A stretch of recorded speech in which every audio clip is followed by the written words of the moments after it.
You ever see someone close to you, maybe your mom, your dad, your aunt, your neighbor, walking a little slower than they used to? Maybe they drag their feet just a bit. Maybe they lean on walls without realizing it. Maybe they pause a moment longer before getting up from the couch. And maybe you told yourself, it's just age, right? But here's the thing no one likes to say out loud: one moment like that, one slow shuffle, one missed step, can be the start of a life-changing fall. I've heard the stories. So have you. A rug. A wet kitchen tile. A pair of shoes they've worn for 10 years because they still feel fine. Then suddenly, you're in an ER waiting room, listening to a doctor talk about hip fractures, rehab, and how things might not ever be the same again. The truth is, most falls don't happen because of what's around us. They happen because of how we walk. And after 60, every single step counts. But here's the good news: some older adults almost never fall. They walk with this quiet stability, confident, calm, balanced. It's not luck.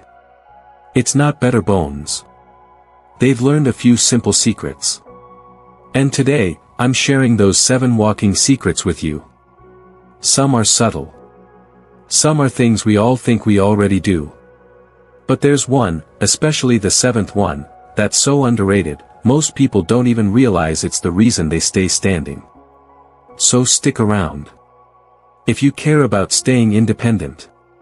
If you want to keep walking confidently past 60. Or if you're looking out for someone you love, this could be the most important 10 minutes you spend today.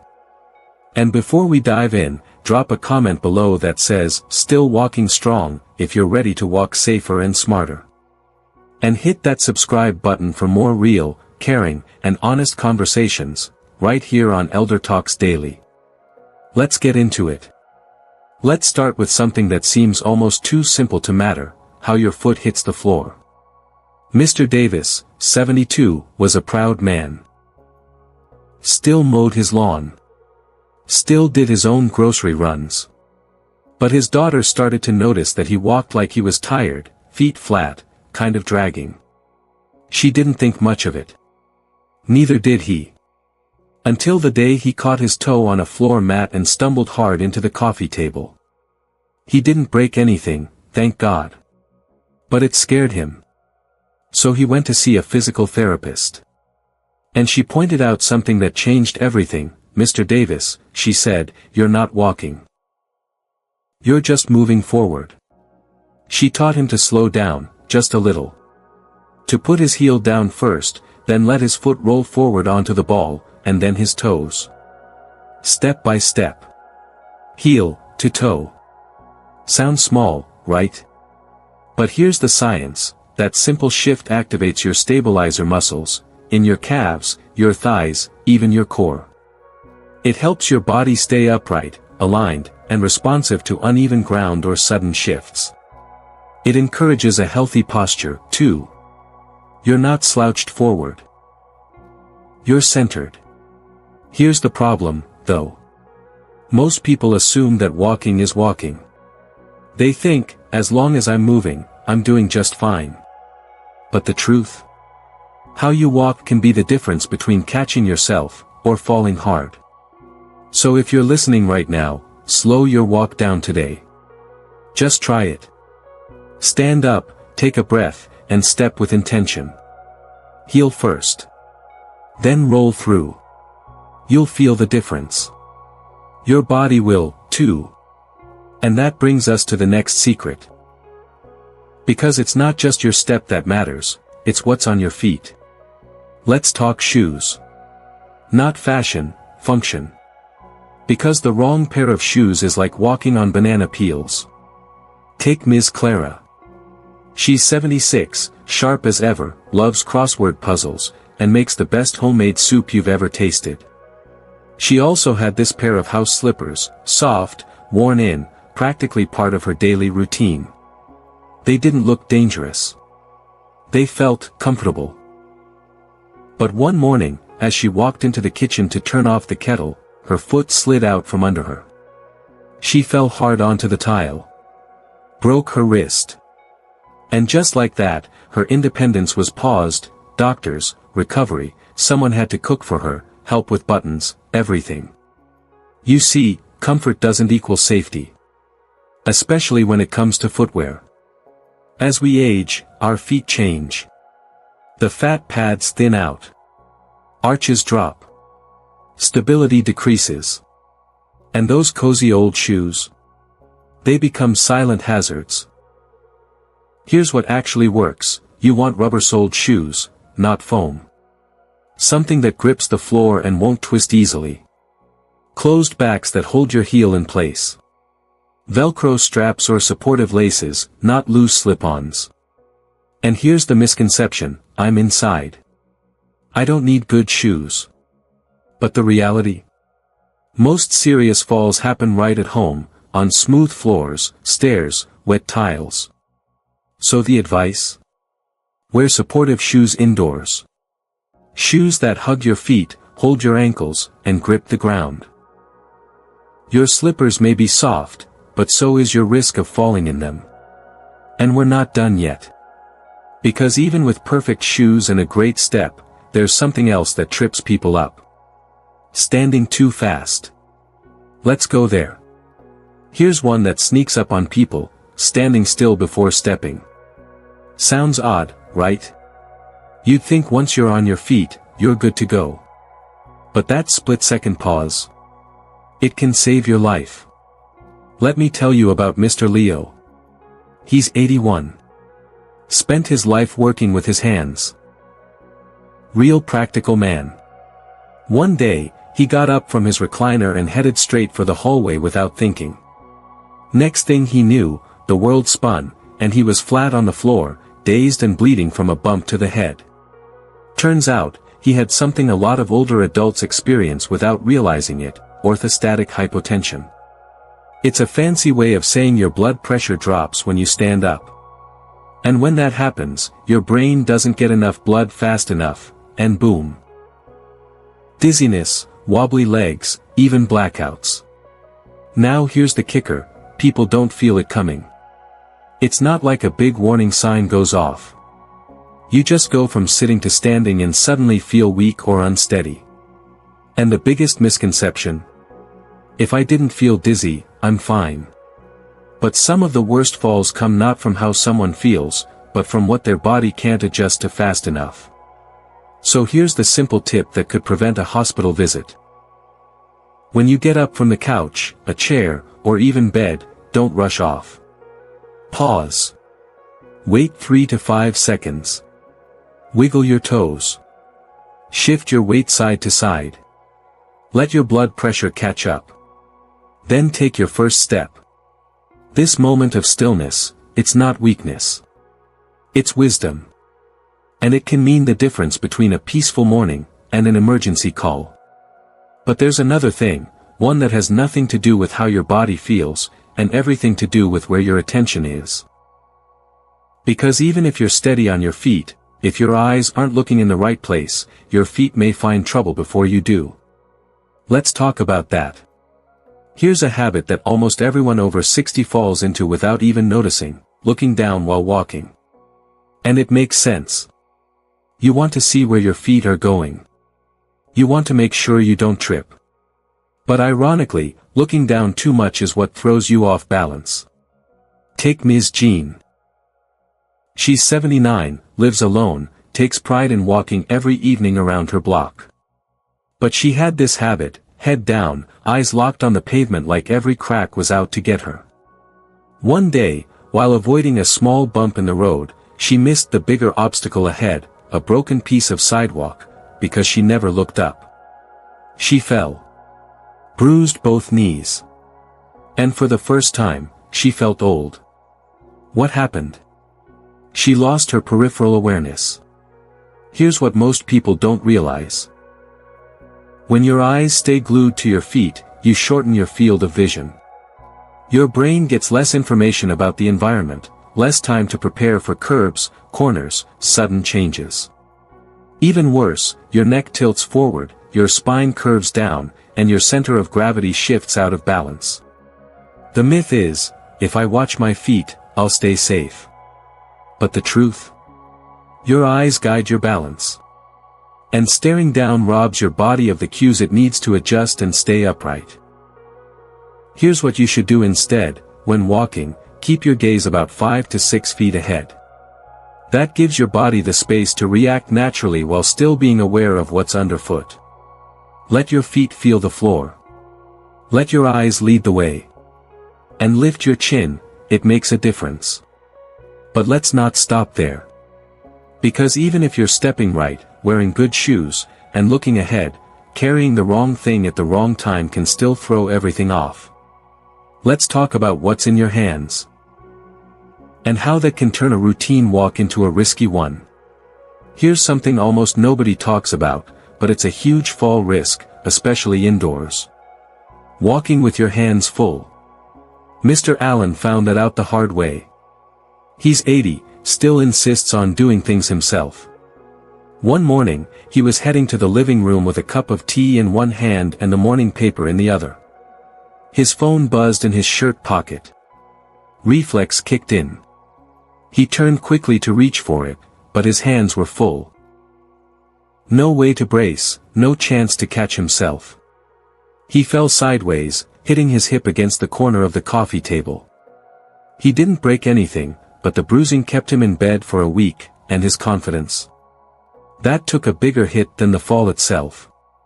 Here's what many people forget: when your hands are occupied, your body can't respond properly. If you trip, even slightly, you have no defense.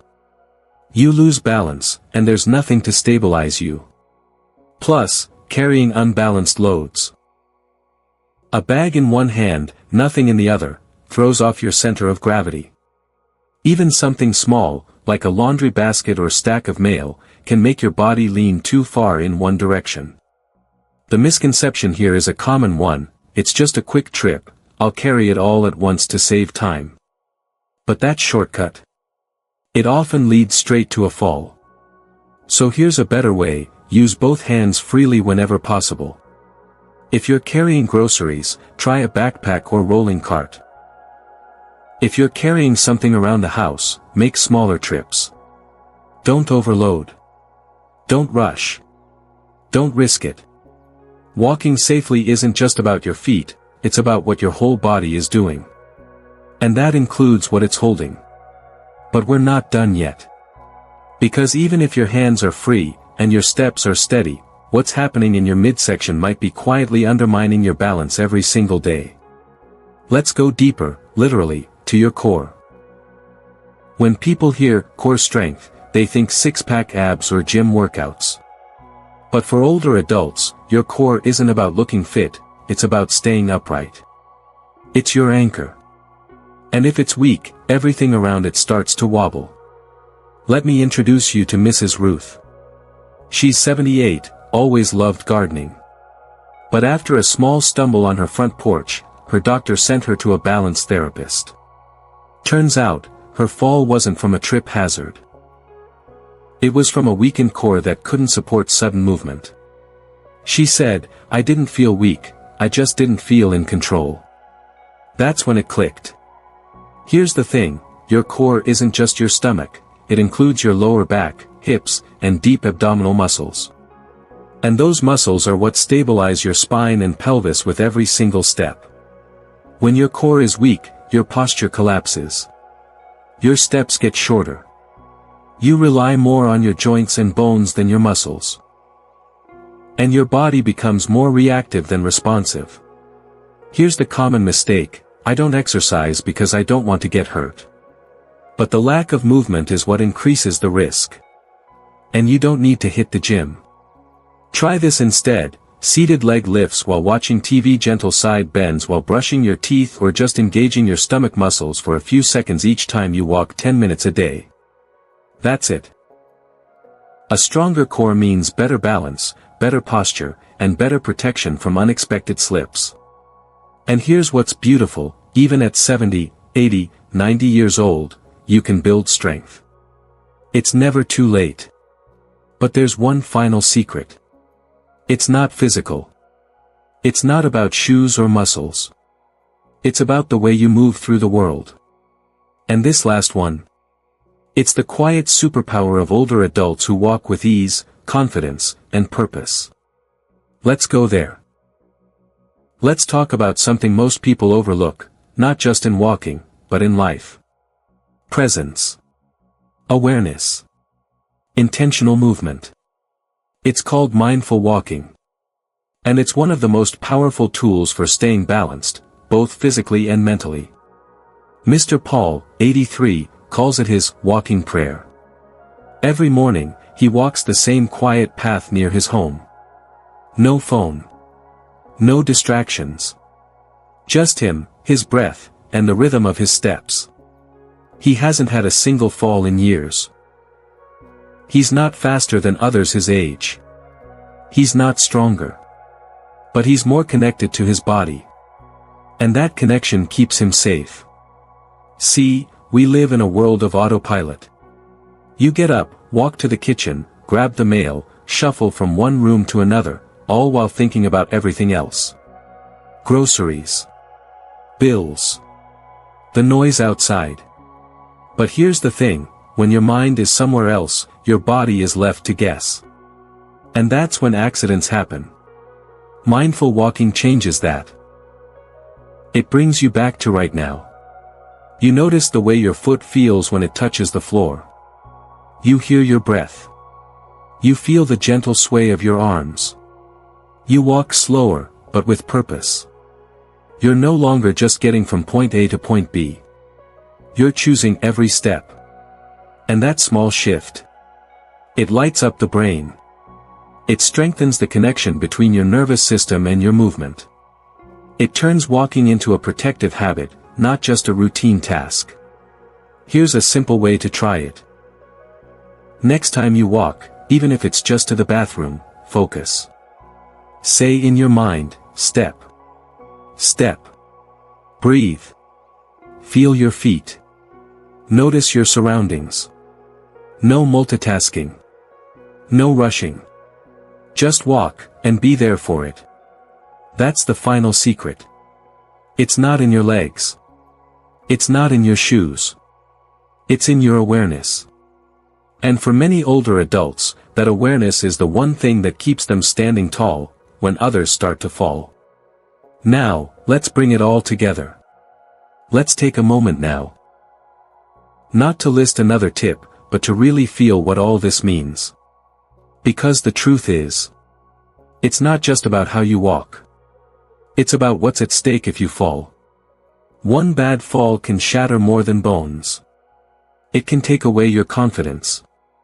Your ability to run errands alone. To dance at your granddaughter's wedding. To get out of bed without fear.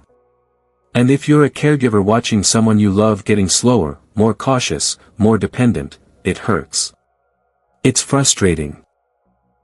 And sometimes, you don't know what to say or how to help. But here's the power in everything we just shared, you don't have to sit back and wait for something bad to happen.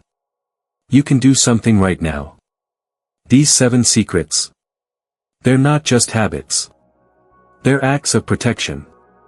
They're how you take your health back, one step at a time. And no, you don't have to get them perfect. Start with 1. Start with mindful walking, or better shoes, or that 3-second pause before you stand. Then build from there. Because every small change, it adds up. It rebuilds strength. It rewires awareness. It tells your body, hey, I've still got you. And if you're caring for someone else, just imagine what it would feel like to know you've done all you can to help them stay steady, upright, safe, independent. That's not just health. That's dignity. That's love in action. And now that you know these secrets, you're not watching from the sidelines anymore. So take what you've learned today. And walk with it. Because balance isn't just about muscle, it's about how we show up for ourselves and the people we care about. Let's close this out together. Let's take a moment and recap what we've walked through, literally and figuratively. The 7 walking secrets older adults use to stay steady and avoid falls after 60 are: heel-to-toe stepping, activating your balance with every step. Supportive shoes that hug, not slip, protecting you with every move. Standing still before stepping, giving your body a chance to catch up. Eyes forward, not down, letting your awareness lead the way. Hands-free walking, staying prepared to react. Core strength, holding your posture and stability from the inside out. Mindful walking, turning every step into a conscious act of care. It's simple. It's powerful. And more than anything, it's doable. These aren't fancy tricks. They're everyday habits, hidden in plain sight. That protect your freedom, your confidence, your peace of mind. Now I'd love to hear from you. Which of these secrets was new to you? Was it the standing pause? The mindful walking? Or maybe you've got a habit you've developed that's helped you or someone you love. Share it in the comments. This is your space to teach, connect, and help someone else feel less alone. And if this video brought you clarity, if it sparked a shift in how you think about walking and aging, give it a like. Not because it helps the channel, but because it tells us you want more of this kind of conversation. And if you haven't already, go ahead and hit that subscribe button. Here on ElderTalks Daily, we don't sugarcoat aging. We honor it. We talk about it with truth, tenderness, and real-life tools you can actually use. Because aging with grace isn't about avoiding change, it's about learning how to walk through it, wisely. Thank you for being here. Stay steady, stay present, and as always, keep walking strong. We'll see you in the next one.